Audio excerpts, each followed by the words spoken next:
One. Ma'am मेरे school ma'am 2 chapter हो गए। 2 हो गए हैं। Okay, we'll be doing 1 chapter today, आज खत्म हो जाएगा वो। ठीक है, तो शुरू करते हैं। क्या आया? अब मुझे भी तो बताओ कि क्लास में क्या पढ़ा तुम लोगों ने। मैम नहीं मैम समझ नहीं आया। समझ नहीं आया। I like it, the very honest answer. But कुछ तो सोचा होगा, मक्खी उड़ा रहे थे क्लास में, टीचर को देख रहे थे। अगर टीचर मैम ने पता ही नहीं चलता है। नहीं नहीं मैम पता ही नहीं चला कब चैप्टर खत्म हो गया कब शुरू हुआ। I'm actually intrigued to know now कि how you actually pass your time on Zoom meeting। अगर क्लास में पढ़ते नहीं हो तुम लोग, what do you do at that time? Ma'am जैसे इकोनॉमिक्स क्लास तो वैसे मैम इतना ध्यान नहीं रहते मैम। मैम बोलती रहती है, हम लोग वो हेडफोन लगा के बैठे रहते हैं। कभी Okay. कभी दोस्तों से बात हो जाती है The और private कभी chat is Instagram. allowed on Zoom meeting also। Yes ma'am. तो आप पढ़ने वाले हैं इकोनॉमिक्स इंट्रो से। ये बताओ कि जब माइक्रो हमने पढ़ा तो माइक्रो में what did we learn about economics? क्या हमने जाना इकोनॉमिक्स की क्या डेफिनेशन होती है माइक्रो में? Ma'am, it's a system. Yes. System for Production. production and the rest. Ma'am which provides Consumption. Ma'am yes ma'am और डिस्ट्रीब्यूशन। Distribution. Very good. ये 3 टर्म याद रखने हैं। Economics is actually a system or the science or the social science that deals with the production, consuming and Distribution. distribution of resources। ठीक है, production, distribution and consume, DC, ये term है जब तुम माइक्रो के रिस्पेक्ट में लिखते हो। जब हम स्टैट्स के रेफरेंस में बात करते हैं तो not particularly about the stats की क्या डेफिनेशन होती है। इकोनॉमिक्स एक ऐसी चीज है जो अलग लोग जिसको अलग तरीके से देखते हैं। यहाँ पर तुम टोटल 4 डेफिनेशन पढ़ोगे चैप्टर नंबर 1 में। सीधी बात ये है, चैप्टर नंबर 1 में they will tell you 4 views जिस तरह से इकोनॉमिक्स को देखा जाता है। कोई कहेगा कि भाई मेरे लिए इकोनॉमिक्स का मतलब बस मार्केट है, तुमने मतलब सार्थक ने बेचा, शाश्वत ने खरीदा, सार्थक जितने में बेचना चाहे उसकी मर्जी और श्रेष्ठ जितने में खरीदना चाहे उसकी मर्जी। It's like a give and take, समझ गए? आपस में डिसाइड कर लो कि तुम लोगों को क्या करना है, और वो है मेरे लिए इकोनॉमिक्स। मतलब free flow of goods and services, consumer और जो बायर है, मतलब जो बायर है और जो सेलर है वो आपस में डिसाइड कर लें कि क्या होना चाहिए रेट, समझ गए? एक डेफिनेशन है जो ये बात बोलेगी। दूसरी डेफिनेशन है वो ये बोलेगी कि भाई इकोनॉमिक्स का मतलब केवल बेचना नहीं होता है सामान को, इकोनॉमिक्स का मतलब होता है कि वेलफेयर भी होना चाहिए लोगों का। मतलब अगर मैं कोई सामान खरीद रहा हूँ तो उससे कितने लोगों को कितना सेटिस्फेक्शन मिल रहा है, उस सामान का कितना प्राइस रखना चाहिए। फॉर एग्जाम्पल कोई कह देगा भाई प्रॉफिट रखने के लिए दूध को ना आप एक काम करो 100 रुपए लीटर कर दो, लेकिन फिर कोई आदमी आगे बोलेगा नहीं भाई 100 रुपए लीटर हो जाएगा तो इंडिया के आधे लोग तो खरीद ही नहीं पाएंगे, ऊपर लोग गरीब है।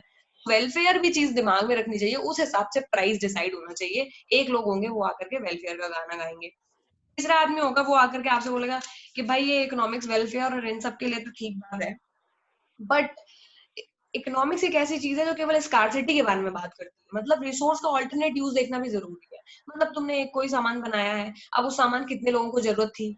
मान लो कि तुमने शुगर केन उगाया है, तुम बोलोगे भाई ये सारे शुगर केन का शुगर मत बनाओ, कुछ गुड़ भी बना दो, क्योंकि स्कार्सिटी है रिसोर्सेज में। तो वो बोल रहा है कि इकोनॉमिक्स का मतलब केवल स्कार्सिटी ऑफ रिसोर्सेज है, रिसोर्सेज का क्या ऑल्टरनेट यूज होना चाहिए, हमें केवल ये देखना चाहिए। ये प्रोडक्शन डिस्ट्रीब्यूशन ये तो एक अलग तरह की चीज है, बट एक इकोनॉमिक्स का ये एंगल भी होता है।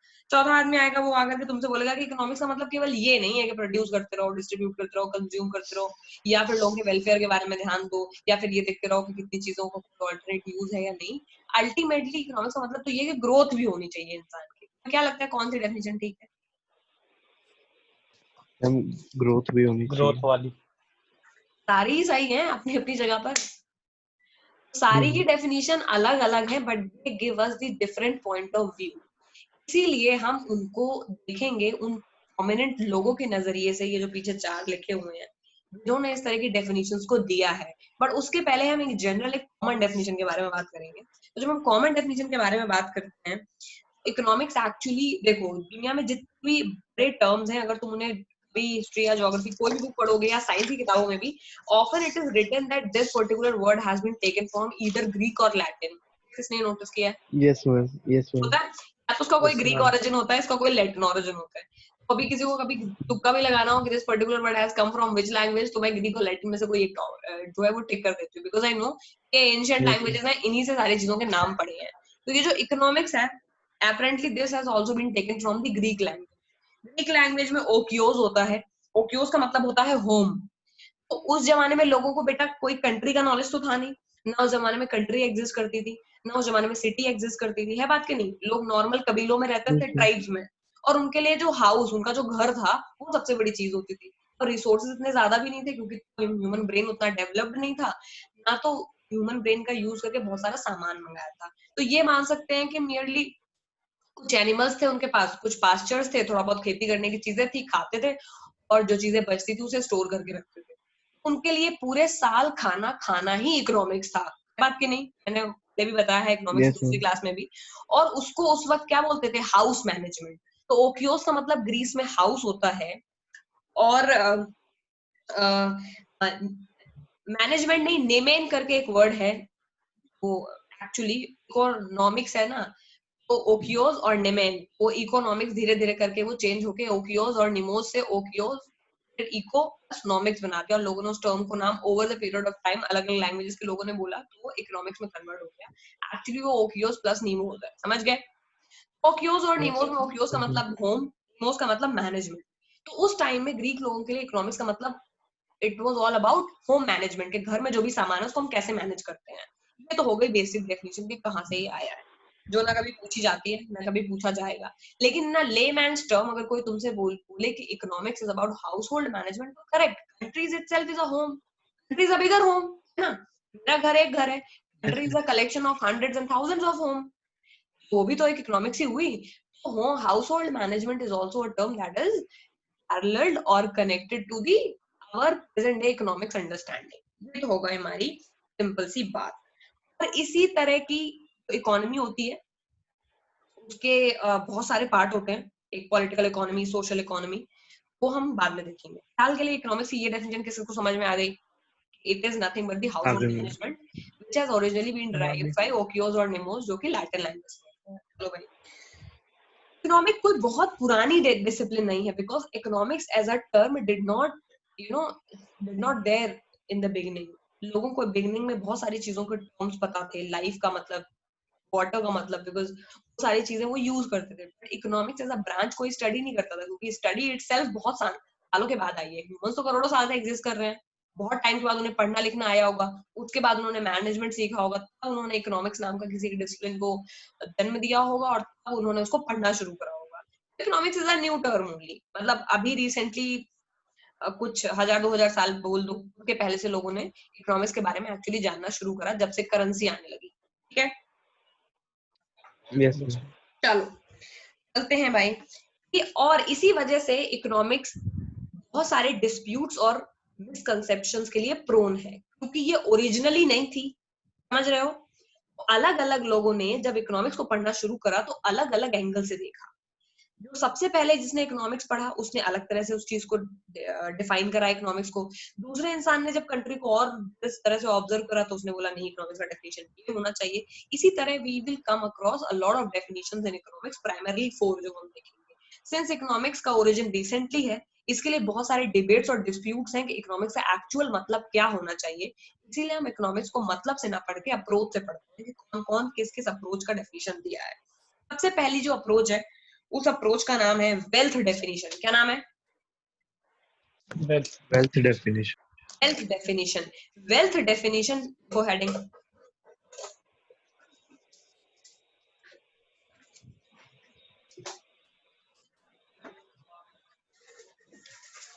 मैं यहाँ शॉर्ट में लिख रही हूँ, तुम लोग लिखते चलो। इकोनॉमिक्स आई थिंक वहां पर लिख लेना, economics is nothing but the household management, oikos plus, मैं लिख रही हूँ ओकियोस, ये रहा OKIOS, उसके बाद नेमियोस या फिर नेमेन। ठीक है, इसका मतलब हाउस होता है, इसका मतलब मैनेजमेंट होता है, और ये लैटिन के टर्म है दोनों। ठीक है, Yes, ma'am. इसमें इतना ही जानने लायक था, पॉइंट नंबर 1। आगे हम पढ़ रहे हैं, सिंस इकोनॉमिक्स रिसेंट ब्रांच है, there have been a lot of disputes and misconceptions or फिर debate regarding the what should be the best definition of economics। सबसे पहली अप्रोच है वो एडम स्मिथ उससे रिलेटेड है, और उसका नाम है wealth definition. Now we are talking about the wealth definition of economics.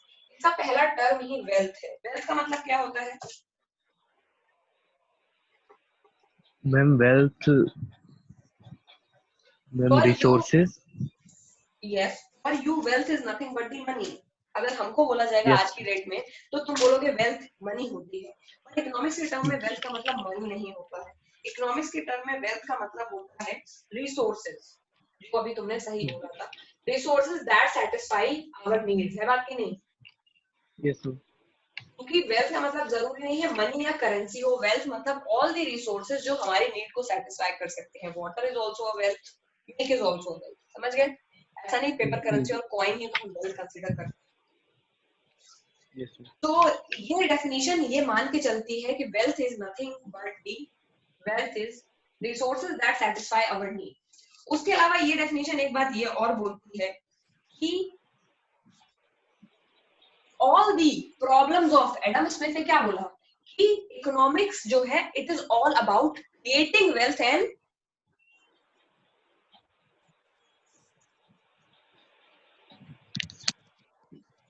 कोई गेस कर सकता है अगला टर्म क्या होगा?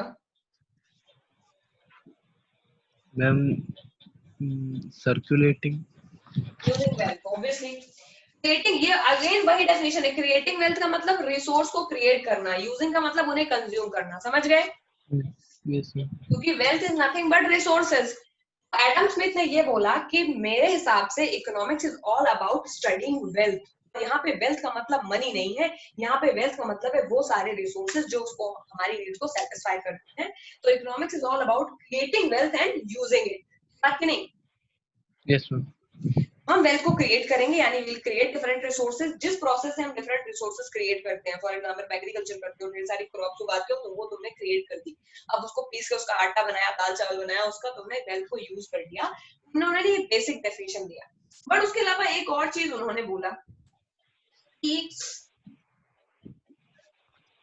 we should be, what we should be doing, increasing wealth। अब देखो इंक्रीजिंग वेल्थ कब करोगे तुम?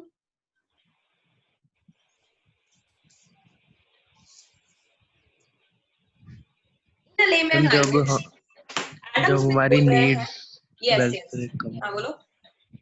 जब हमारी नीड्स वेल्थ से कम हो जाएंगी। वो बात तो ठीक है, बट इंक्रीज तब करोगे जब तुम मोर प्रोडक्शन करोगे, या फिर जो तुम्हारा सामान है उसको तुम हायर वैल्यू पे काउंट करोगे या ज्यादा चीज में बेचोगे।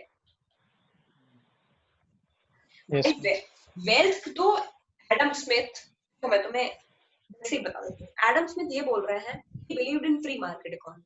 फ्री मार्केट का मतलब ये है कि सार्थक को सामान जितने में, सार्थक में जो सामान बनाया है उसमें सार्थक का ही राइट है, गवर्नमेंट का नहीं है कोई चीज, ये मानेंगे एडम स्मिथ। दूसरी बात वो ये मानेंगे कि सार्थक उस सामान को जितने में चाहे उतने में बेचे, and the motto should be increasing wealth. तो सार्थक तुम क्या करोगे? फ्री मार्केट में अपने हिसाब से सामान बेचोगे, महंगा, जितना तुम्हें समझ में आएगा उतना प्रॉफिट जनरेट करोगे। तो तुमको इसको सुन के ऐसा लगता है क्या कि एडम स्मिथ जो है वो कैपिटलिस्ट के फोरफादर है? क्योंकि he is focused on increasing wealth और he believes in free market economy. मतलब इकोनॉमी को फ्री चलना चाहिए, गवर्नमेंट को उसमें इंटरप्रिटेशन मतलब या उसमें इंटरप्शन नहीं करना चाहिए। तो अगर ये बताओ मैं आके एडम स्मिथ को बोलूं कि सर आप दूध का पैकेट 100 रुपए में नहीं 50 रुपए में बेचो, तो क्या ये मानेंगे? नो मैम, नहीं मानेंगे, बिकॉज ही बिलीव्स कि economics is all about creating wealth, इतनी ज्यादा क्रिएट कर सकते हैं, and more about using it. He believes in free market, वैसे चल रही है सब्जी मंडी बाजार वैसे उसको चलने दो, and motto should be increasing wealth. और एट द एंड प्रोडक्ट क्या होना चाहिए? वेल्थ बढ़ती जाए बढ़ती जाए बढ़ती जाए। इसीलिए एडम स्मिथ को बोलते हैं the four father of free market economy. के पीछे लिखो, इनका बेसिक पर्पस समझ गए? ये क्या वेलफेयर की बात कर रहे हैं? नो मैम, स्कार्सिटी के बारे में कोई बात कर रहे हैं? ये तो बोल रहे हैं No, वेल्थ क्रिएट करते जाओ, ठीक है। और ये डेवलपमेंट के बारे में कोई बात कर रहे हैं क्या? Because he is all he is doing is increasing wealth. He said the other terms like scarcity, welfare, this is not the concern of economy. इसका economy से कोई connection नहीं है। Economy, if at all is concerned only with the creating and using of wealth. उनके हिसाब से हर वो चीज जो कि प्रोडक्शन में से हो रहा है, जो हमारे नीड को सेटिस्फाई करती है और उसका व्यापार करके हम कितना मुनाफा कमा सकते हैं, वो ही इकोनॉमिक्स का पार्ट है। कोई भूखा मर रहा है वो प्रॉब्लम ऑफ इकोनॉमिक्स नहीं है। वो तो बोलोगे सर फिर आप क्या बोलो, कोई भूखा मर रहा है तो कहेंगे जस्ट अ बैड लक, या फिर वो इकोनॉमिक्स में अच्छे से पार्टिसिपेट नहीं कर रहा है। बोलोगे कि सर मेरे को जॉब पेमेंट कम मिल रही है, तो वो ये बोलेंगे कि पेमेंट कम इसलिए मिल रही है क्योंकि तुम काम कम कर रहे हो। उसमें गवर्नमेंट की इकोनॉमिक्स की कोई गलती नहीं है, समझ गए? इट इज ऑल अबाउट कि प्रॉफिट बनता जाए और फ्री मार्केट रहे। गवर्नमेंट कुछ भी आकर के ना बोले कि भाई गरीबों के लिए और अमीरों के लिए ये नियम कायदे होने चाहिए। अगर मैं एडम स्मिथ को बोलूं कि इकोनॉमिक्स के लिए गवर्नमेंट नियम बनाने वाली है, जैसे कोरोना में गवर्नमेंट ने नियम बना दिया कि एक दिन में हॉस्पिटल का बिल 15,000 से ज्यादा नहीं होगा, तो क्या एडम स्मिथ इसको लाइक करेंगे? नो मैम, नहीं लाइक करेंगे। अंडरस्टैंडिंग जरूरी है, डेफिनेशन तो तुम बना ही लोगे। तो अगर तुमने दो टर्म भी लिख दिया कि फ्री मार्केट इकोनॉमी और वेल्थ डेफिनेशन, अगर पहला क्वेश्चन तुमसे पूछा जाएगा जब एमसीक्यू आएंगे, wealth definition has been given by, हर ऑप्शन लिखे होंगे, टिक करोगे एडम स्मिथ। दूसरी चीज बोलेंगे Adam Smith believed in welfare economy और मैनिपुलेशन बाय गवर्नमेंट, तुम बोलोगे no. Believed in free market, मतलब मार्केट अपने हिसाब से, मार्केट फ्री मार्केट मतलब क्या है? यस मैम, बायर और सेलर को अपने हिसाब से काम करने दो, उनको सिखाओ नहीं उनको क्या करना है, समझ गए? चलो Yes, भाई, ये तो हो गई हमारी एडम स्मिथ की। अगला हम चलते हैं अल्फ्रेड मार्शल की तरफ, लिख लिया? यस मैम, ओके, अगला चलेंगे अल्फ्रेड मार्शल की तरफ। मार्शल क्या बोल रहे हैं? मार्शल बोल रहे हैं ये वेल्थ वेल्थ तो ठीक बात है, लेकिन इकोनॉमी देखो, इन सब का एम क्या है? अच्छा आप मुझे ये बताओ कि इनका एम क्या है एडम स्मिथ का? मैम वेल्थ क्रिएट और यूज करना, वेल्थ इंक्रीज करना। यस। अगर मैं तुम्हें इनका पर्पस लिख दूं तो तुम बता दोगे कि ये क्या सोच रहे हैं? yes ma'am. Primary object of economy, यानी इकोनॉमी का, इकोनॉमिक्स का primary object ma'am resources, raw material. Promotion of welfare of people.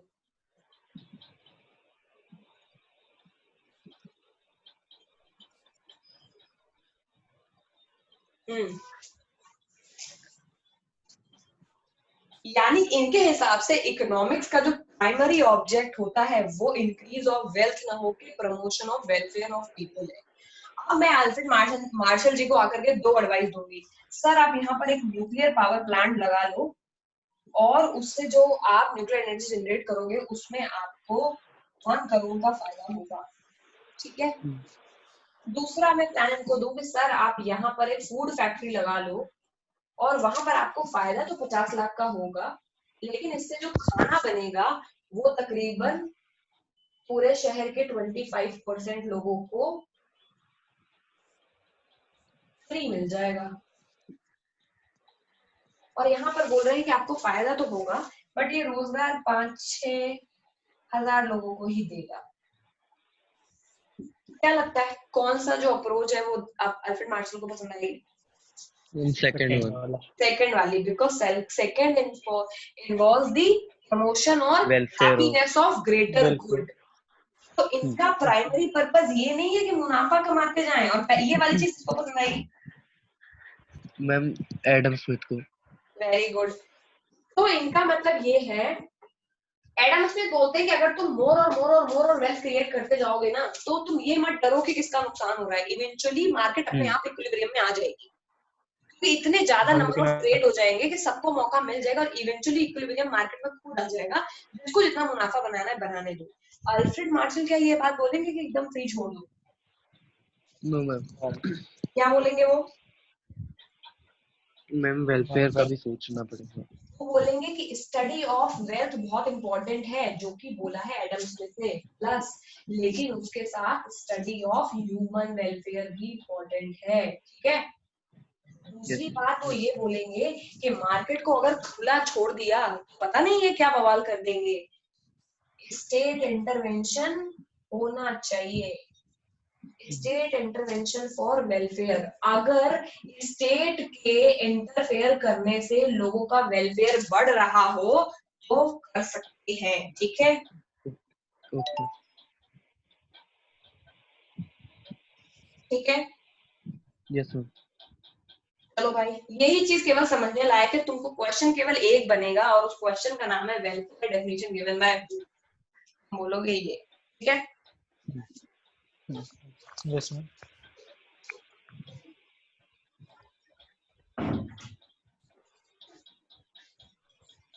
Again, now we will be moving towards the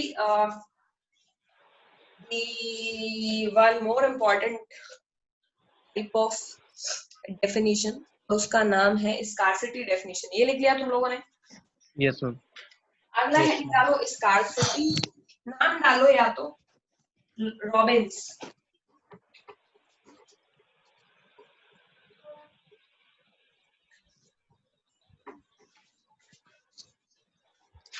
वैसे तो लायन रॉबिन्स है इनका नाम, लेकिन रॉबिन्स ज्यादा फेमस है। लायनल रॉबिन्स क्या बोल के गए हैं?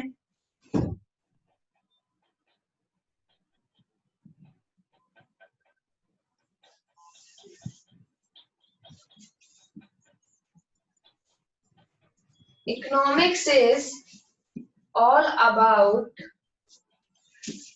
relationship between को BW बोला है मैंने, humans and scarce resources, है बात के नहीं? रिलेशनशिप का मतलब ये है कि how human is consuming the resources which are scarce. सीधी भाषा में जो स्कार रिसोर्सेज हैं उनके ऑल्टरनेट यूज अवेलेबल है, क्योंकि रिसोर्सेज अनलिमिटेड नहीं है, इसलिए ह्यूमंस उनको किस तरह से कंज्यूम करते हैं, इस पैटर्न को देखना ही इकोनॉमिक्स का मेन पर्पस है, ऐसा ये बोल रहे हैं, ठीक है। रॉबिन्स ने ये जो अपनी ये डेफिनेशन इकोनॉमिक्स की दी, एक्चुअली में this definition he has given in his book, जो कि बुक उनकी 1932 में रिलीज हुई है। It was not a book, in fact it was an essay जिसमें उन्होंने ये बात लिखी थी। तो इनके हिसाब से स्कार्सिटी जो है वो इकोनॉमिक्स की मेन प्रॉब्लम है। फोकस किस पर होना चाहिए? वेल्थ क्रिएशन या वेलफेयर पे नहीं होना चाहिए, फोकस होना चाहिए कि how we can more and how we can have more and more alternate uses of one resource, समझ गए? यस मैम जैसे कि, और उन्होंने बोला कि सबसे बड़ी प्रॉब्लम ये है कि जो अनलिमिटेड वांट्स हैं, और क्योंकि जो ये मेन चीज अज्यूम क्या करते हैं, ये मानते हैं स्कार्सिटी सबसे बड़ी प्रॉब्लम है। यस मैम जैसे कि एडम स्मिथ बोलते हैं प्रॉफिट सबसे बड़ी प्रॉब्लम है, सबसे ज्यादा प्रॉफिट पर फोकस करो। मार्शल बोल रहे हैं वेलफेयर सबसे बड़ा है, उस पे फोकस करो। रॉबिन्स बोल रहे हैं कि सबसे ज्यादा फोकस करो स्कार्सिटी पर, क्योंकि रीजन क्या है? Unlimited wants led to scarce resources, क्योंकि ह्यूमन बढ़ते जाएंगे, है बात की नहीं? और ह्यूमन जैसे जैसे बढ़ेंगे वैसे ही उनकी डिमांड्स बढ़ेंगी।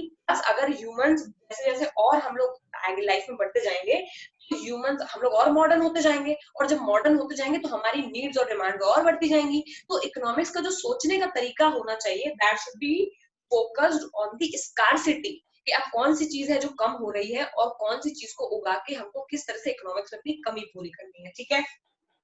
Yes ma'am He focused on the alternate uses of resources, कि रिसोर्सेज के ऑल्टरनेटिव यूजेस क्या होने चाहिए, इस पे आप फोकस करिए, ठीक है।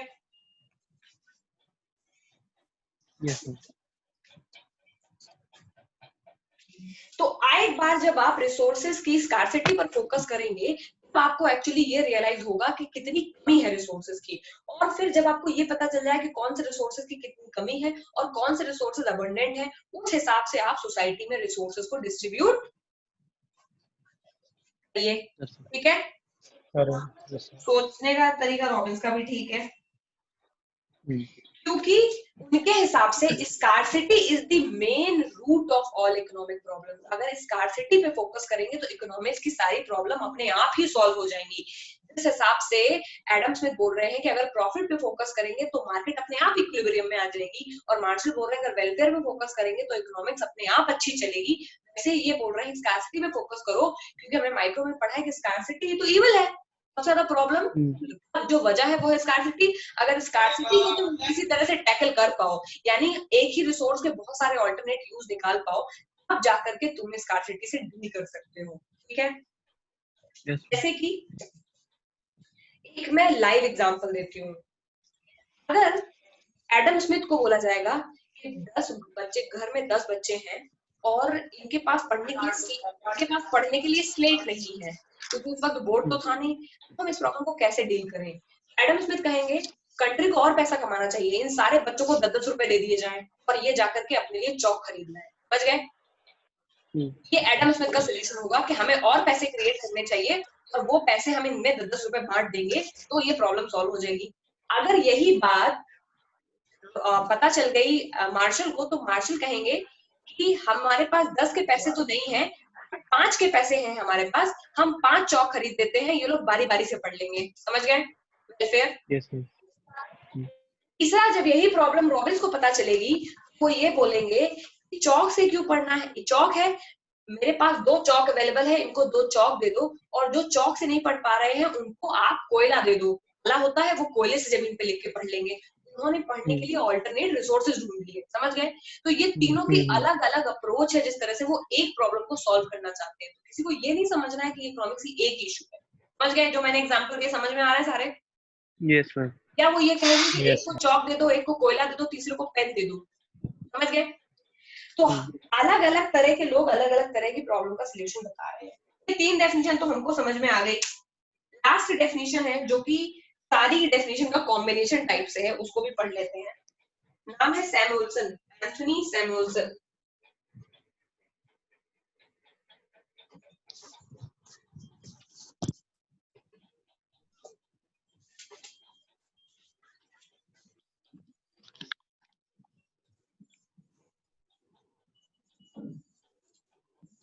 एंथनी सैमुअल्सन ने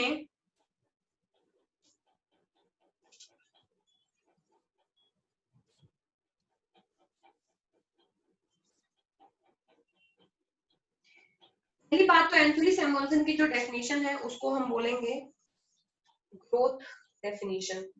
तो अगर तुमसे कोई बोले कि ग्रोथ ओरिएंटेड डेफिनेशन किसने दिया, ये सैमुअल्सन ने दिया। दूसरा, इनकी जो डेफिनेशन थी ये मोस्ट अप्रोप्रिएट मानी गई। क्या मानी गई? Most appropriate. उसका रीजन है, जो ये डेफिनेशन एज इट इज दी हुई है संजीव गर्ग में भी, बट मैं इस डेफिनेशन का जो छोटा पॉइंट है, वर्जन है, वो बोल रही हूँ तुम लोगों को, वरना तुम लोग कंफ्यूज हो जाओगे। सैमुअल्सन के हिसाब से इकोनॉमिक्स एक तरह का सोशल साइंस है जो कंसर्न करता है कि सोसाइटी, यानी हम लोग अपने स्कार्स रिसोर्सेस को कितना इफेक्टिव यूटिलाइज करते हैं